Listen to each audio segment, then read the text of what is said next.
La Gran Renuncia es auspiciado por Workation Planet, la agencia de retiros empresariales en los mejores entornos rurales de la Argentina. Si eres gerente de una empresa remota o híbrida, te ayudamos a fortalecer la conexión entre tus colaboradores compartiendo experiencias grupales únicas en un entorno de plena naturaleza. Y si eres nómada digital, te invitamos a sumarte a nuestra comunidad para descubrir los mejores destinos de Argentina mientras trabajas. Ingresa a www.workationplanet.co y entérate de todo lo que tenemos para ofrecerte. Workation Planet te invita a disfrutar el siguiente episodio de La Gran Renuncia. Bienvenidos a un nuevo episodio de La Gran Renuncia. Hoy hablaremos con Bernie Mitchell, quien desde 2010 ha apoyado a comunidades y empresas de coworking independientes para que prosperen. Los ayuda con orientación estratégica y práctica sobre creación de comunidades, marketing de contenidos, ventas, eventos y cultura empresarial. Además, es host del Coworking Value Podcast. Bienvenidos a La Gran Renuncia, claves para una gerencia remota. Bernie, ¿cómo estás? Bienvenido a La Gran Renuncia. Primero quería empezar hablando un poco del podcast acerca de coworkings, el Coworking Podcast Value. ¿Nos puedes contar acerca de esa experiencia? So the Coworking Values podcast started about 2014 as part of a project called WeShare, which is OUI, which was all about the collaborative economy and the sharing economy. And then we started calling it the Co-working Values podcast in about 2018. And there's 5 co-working values, which are openness, community, collaboration, sustainability, and another one I can never remember, openness. And we go and interview people to do with something around those themes. And we always look for people who are not very often on podcasts. So we try and look for people who are running co-working projects or co-working spaces in places that are very hard to discover. So instead of having people that you hear about all the time on the podcast, we go and find stories of people that are doing co-working projects and running co-working spaces, so other people can see, oh, I can do that too. And I think we've done like 180 interviews so far. Y es un proceso duro construir un coworking. Muchísima gente se siente perdida al empezar. ¿Por dónde empiezo a ver? ¿Por dónde empiezo a diseñar? ¿Cómo es este proceso? We have, every time somebody comes and says, I want to open a co-working space, we always say, build the community first. So get a group of people and have them meet in a cafe or a community center. So then you have a group to get that community to make your space grow, because they will invite their friends. And sometimes people buy a building and they hope that everybody will come to their building. But the best way to do it is to build a community of people and then grow from there. So it is hard, but when you get the community, the first few people of the community, it becomes easier. ¿Y cómo es el proceso para identificar la comunidad? So that how you get those first few people to identify your community is, the people I've known over the years that run co-working spaces that work well have been, I'm a designer, and they go and get other designers to grow their community. Or I'm a filmmaker. I was talking to someone this morning who's a filmmaker, and the people in his co-working space are all filmmakers. So you go and find people who are like you.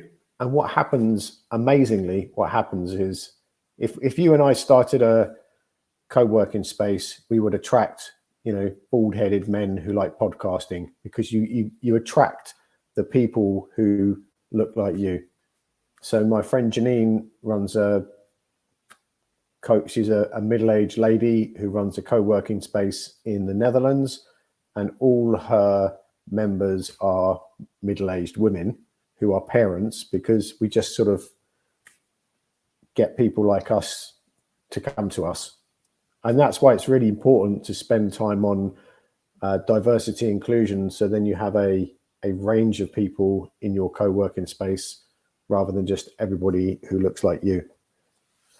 ¿Y cuáles son las diferencias en los coworking antes de la pandemia y después de la pandemia? Porque la pandemia marcó un momento, un hito histórico en el tema del trabajo remoto. So in London, which is where I know best, all the co-working spaces, like 80% of the co-working spaces in London were in central London, in what was called Zone 1 of London, so near the financial district and near the tech district. And because people stopped traveling into town, more co-working spaces opened up in the outer areas of London. So now they've become neighborhood workspaces. And the other thing that happened is, because very often it was freelancers and startups and very smaller companies that were working in co-working spaces, and now people work remotely because they don't commute into town. There's more people from bigger companies using co-working spaces than ever before. So the mix of people who use co-working spaces has changed a lot also. ¿Y qué piensan las compañías con respecto a los coworkings? So for companies using co-working spaces, I have a friend that works for a big bank, and they sold 3 of their buildings they've had for a long, like 50 years in central London, and told everybody to work at home. And they don't own so much property in London anymore. So they save all the money of running the building, running the chairs, providing the food, and then people go and work at home or work in co-working spaces. And even before the pandemic, we would have bigger companies coming to co-working conferences because they were looking at selling off their real estate and having more people work from co-working spaces or work from home, because it's cheaper from how you handle the labor force in your company to be more flexible with working, so instead of running a building. So one company, I won't say the name, but one company in 2019 planned to sell 25% of their real estate portfolio in the UK and Europe before the pandemic, which I imagine they did even quicker because of the pandemic, because it would save them a lot of money to have people working from home. And also the way people work in Europe and the UK, for instance, is there's more people who are more people who are contractors or 0 hours contractors or freelancers. Whereas when our parents had a job for life, our generation works freelance, and probably our children will have like 17 different careers beforehand. That was a very long way around to answer the question, sorry. Y hasta hace tiempo Elon Musk era noticia porque estaba obligando a sus empleados, a su equipo, a volver a trabajar de manera presencial un montón de horas. Él decía que el trabajo remoto estaba muriendo, ¿no? ¿Cómo ves vos esta tendencia? ¿Es así? ¿Es tan como lo dice Elon Musk? I think there's a few things going on there. If I'm an employer and I want you to come to the office so I can see you, there's a lack of trust, and it's about me being in a very powerful position and controlling you. So if I'm a manager and I want to control you, that is a very unhealthy environment. I think the best way is to be remote and then meet up on a regular basis, because there's some things, particularly if you work in a problem-solving, creative manner, when you get together, when you get together, you talk in ways and you exchange energy and you have ideas in a way that's very hard to do remotely. So getting together as human beings in a work environment is really, really important. But telling people to come to the office because you want to see them is a really, really unhealthy thing. And I also think bigger companies before the pandemic spent a lot of money investing in big shiny office buildings, and they're like very ego. They're all very, in London, all the buildings are very phallic, and they're like, we're the men and we have great big buildings. And if I'd spent, probably a 22-story building in central London takes 20 years to get planning permission, to build it, to get the investment and everything. And then if suddenly all my staff want to work from home, I would be very annoyed that I have this huge building in the capital city that I've spent all this time, energy and investment on, and no one's in it anymore. So there's this, I've noticed in, London is the place I follow the most.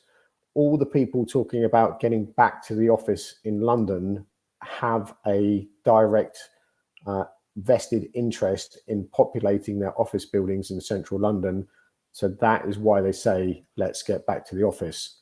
And I think it's really important for people to get into get into the office and see each other. But it's much better for the local communities and the local economy and people to see each other in the area they live in. That is a much better thing for society than everyone commuting into town. And the last little thing there is I've read a lot about this, and people don't mind being in the office. What they resent and don't like is the hour-long commute. So like in Buenos Aires, I know people that travel 2 hours across Buenos Aires to go to work because that's the only job they can get. And they spend 2 hours on a bus or a train or whatever they do. And it's the commuting time that is a waste of time for everybody, not the actual in-person time. Si te gusta nuestro contenido, te pedimos que nos ayudes a difundirlo siguiéndonos en Spotify, Apple Podcasts, YouTube o desde la plataforma que nos estés escuchando. También podés suscribirte a nuestro newsletter podcastlagranrenuncia@gmail.com y te haremos llegar todas las novedades acerca de gerenciamiento y trabajo remoto. Seguimos escuchando La Gran Renuncia. Es interesante también las comunidades que se van formando en los coworking. Conocemos gente de distintas empresas, se va armando como una nueva red de relaciones que pienso que puede servir también para el crecimiento profesional de la gente. ¿Vos qué pensás acerca de este nuevo ambiente que se crea en los coworking y cómo se relaciona eso con el desarrollo de las personas? There is my friend Fernando and his wife Anna ran one of the first co-working spaces in Lisbon, and I think they opened in 2008 or 2009.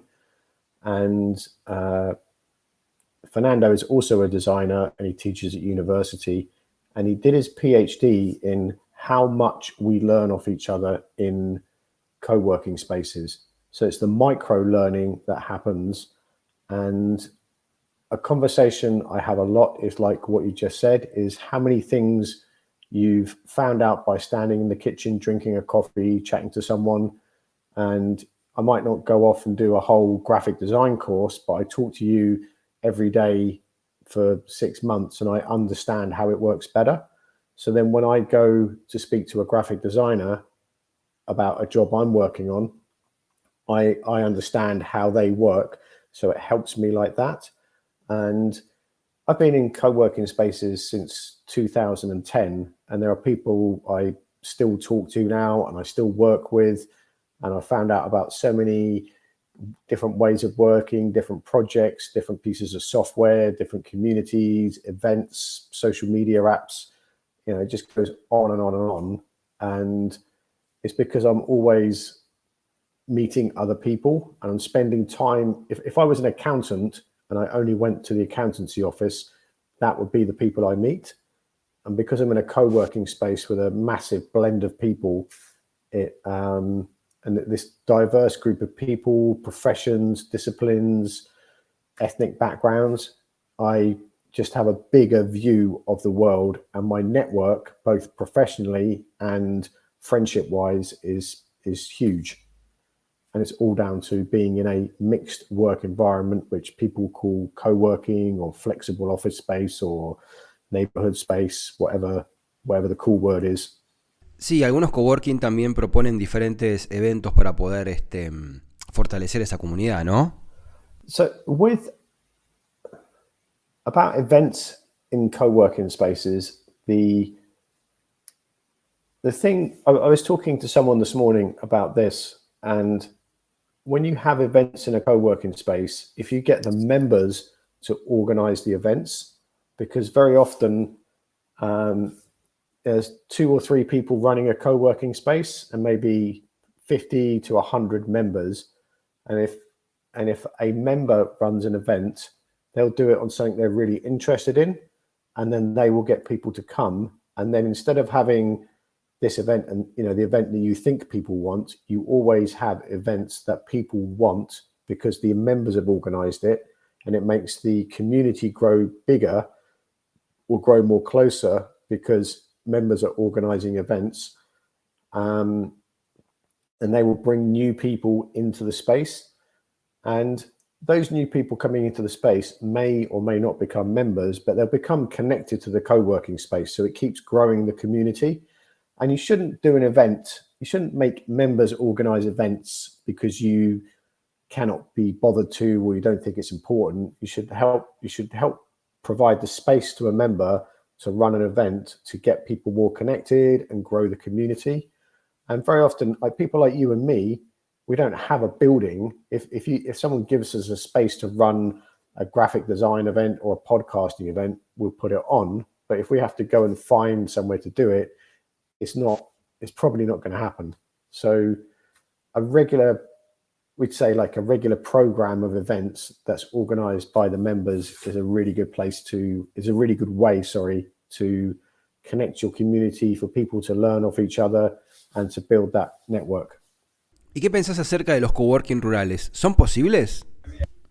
I have followed the rural co-working conversation since 2015, because it like the German co-working federation are really there's a company called Coworkland, which came out of the German co-working federation, and they help and support people set up co-working spaces in the local area.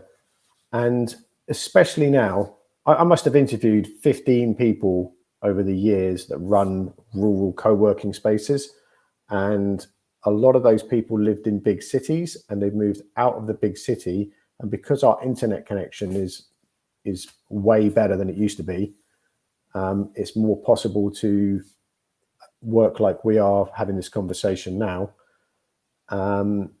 And people, especially because of the pandemic and COVID, people expect to have conversations on video. They don't expect you to meet in person.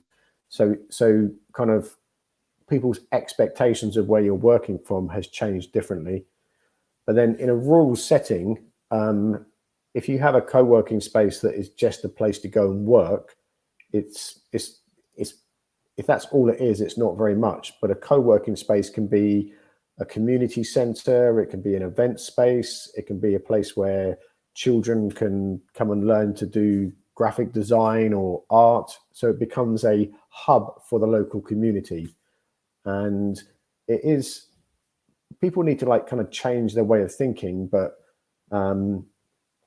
it's more than just a desk in a rural co-working setting. It's a community point. In the UK, a lot of villages and smaller spaces used to have a church, they used to have a community center, they used to have a pub, and people drink differently, they socialize differently. We don't go to the cinema. So having a co-working space fill that kind of place, the space that a place of worship used to fulfill, the pub, the community center, is this all in one thing. And there's a lot that conversation is much more understood by people. But what you do need is a local champion. You need like 5 people in the village or the rural place that understand it, that will go and knock on doors and bring people together. And you don't want to build a space where the only thing you go and do is work there, because people will think it's an office. And if you make it into a cultural hub, it will work. It will take a long time to work, but it will work. ¿Y nos podrías hablar acerca del Día Europeo del Coworking? Estuve indagando ahí en algunos artículos y me parecía una fecha interesante, ya que, bueno, acá en Latinoamérica no tenemos. ¿Nos puedes contar acerca de esta jornada? So, European Coworking Day happened because for a long time there was International Coworking Day, which is in August. And in Europe, just particularly in mainland Europe, in like Italy and Spain and France, everyone just disappears. They all go on their holidays. So International Co-working Day never happened. And then Claudius from the Swiss Co-working Assembly said, where is European Co-working Day? And everyone said, if you organize it, we'll do it. So Claudius organized European Co-working Day, which is on the 22nd of May 2024. And it's what we call an open doors co-working day, because there's this co-working bubble where we all think everyone knows what co-working is. But in London there's 8 million people, and maybe 500,000 of them maybe know what a co-working space is. And as I was just saying about a rural co-working place being this community space, it's more possible than ever for people to make use of the co-working space in their local area. So for co-working spaces to have an open doors day, invite people in, run an event, and that event could be 3 people having a cup of tea or a mate, or it could be, a bigger kind of TEDx event. But it's a really important opportunity for co-working spaces to raise awareness of what co-working is. And that is co-working for remote workers, freelancers, startups, people who want somewhere to get out their house for a little bit to go and work on their project. And it's just a big awareness raising thing.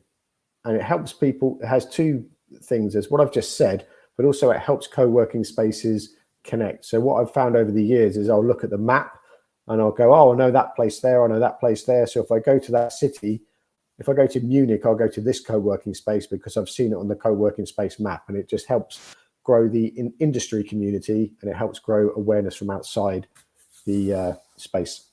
¿Y nos podrías hablar un poco del síndrome del impostor de coworking? Algo que vos haces referencia en algunos artículos que escribís.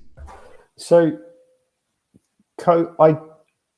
it's not co-working space imposter syndrome is not a recognized medical condition. But I know I've met so many people, and not just in co-working, they'll say, oh, I'm not a real podcaster.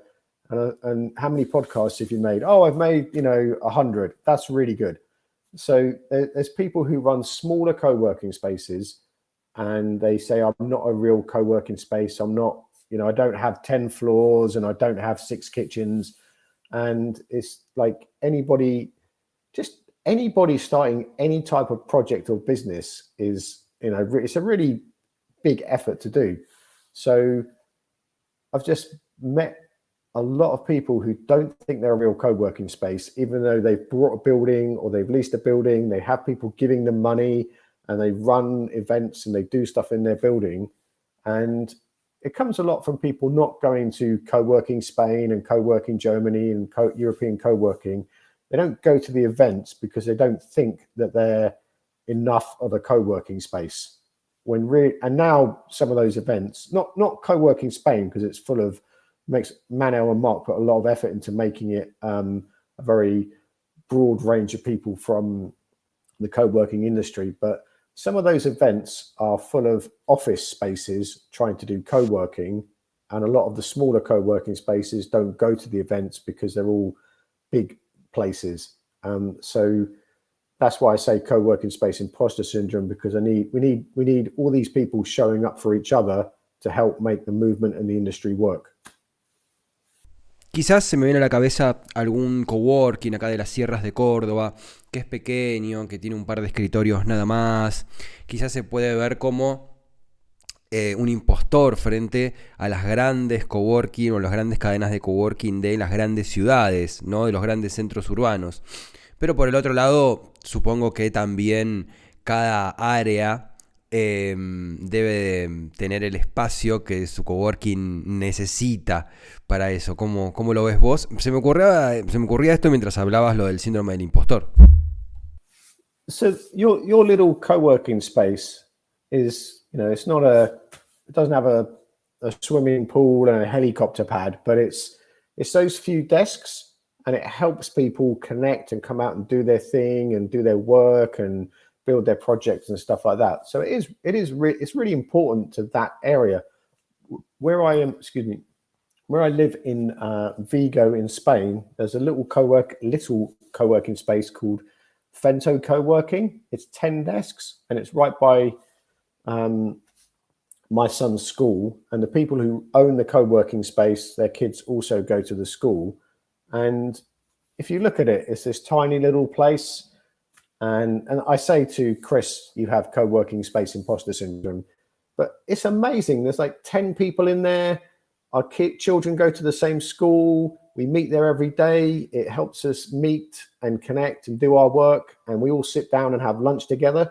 And it is one of the best places I've ever been in my life. It like fills your soul because of how it works. There's 3 dogs there, and they all go mad every time the doorbell rings. It's really good fun. But it's not. I've been to bigger co-working spaces where it feels really cold. No one says hello to you. You're not allowed to bring your dog. The coffee is from a really bad machine, and you feel like you're in prison, even though you've just paid loads of money to this central London office. Claro, el coworking rural puede construir un ambiente cálido, agradable, pequeño, natural, ¿no? The connection I really, really believe this. The connection you're going to get in a co-working space in a rural environment, because of its role in the community, is going to be really strong and really important. And people will have a greater loyalty and trust and meaning around that little co-working space. Whereas in London is an amazing city, but people are in and out all the time. I don't know how often people live there, but people, I guess people might live there for 3 to 5 years, and then they'll move out of the city because they want to have children and they can't afford it.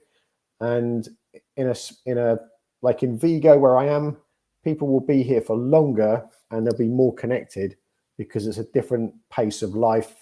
And things don't change so quickly, which things not changing so quickly is a problem in some places, but in some environments, but the connection is stronger here than it will be in a central city. Bueno, Michel, y para finalizar esta entrevista, quería preguntarte si hay algún autor, algún artículo, algún libro que vos nos puedas recomendar, que hayas leído, que hayas abrevado en tus ideas para compartir con nuestra audiencia. I think one of the most interesting books I've made. I mean, there's a few books about co-working, but there's Pauline and Dimitri from Coworkies made. I first met them in 2015, and they were traveling around the world, and they've been to 250 co-working spaces. So they made this book, which is like a Lonely Planet book, and it's 250 co-working spaces that they've seen around the world. And it's just really, as a piece of art, as a designer, you'll really appreciate it. But it's so interesting seeing all these different photos of different co-working spaces around the world, like from Japan to France, Spain, Argentina. I think there's an Argentina one in there. Should check. So it's a really good project, and it's a really good book to like show you around the world. That's my book recommendation. Muchísimas gracias, Bernie, por haber estado en este episodio de La Gran Renuncia. Te mandamos un saludo grande desde Argentina. Chao, mucho gusto. Pasaba Bernie Mitchell por este episodio de La Gran Renuncia, hablando un poco del tema de los coworking, tomando desde la construcción, las ideas del coworking, luego habla acerca de los coworking pequeños que recién empiezan, este sentimiento de no sentirse un impostor, o mismo los coworking rurales que también funcionan y que también deberían o deben tener una particularidad diferente a los coworking de ciudades, ¿no?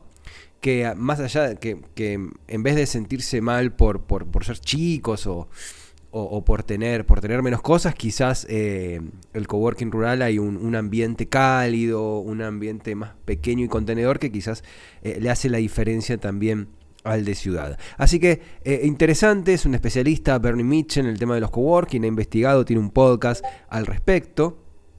Así que fue muy interesante poder ahondar con él en este tema. Amigos, esto ha sido La Gran Renuncia. Para comunicarse con nosotros lo pueden hacer a podcastlagranrenuncia@gmail.com. Muchísimas gracias y hasta el episodio que viene. Escuchaste La Gran Renuncia, un podcast producido por Roberto Schlesinger y Cristian Curto. Si te gustó, hace clic en el botón seguir y nos vemos en el próximo episodio.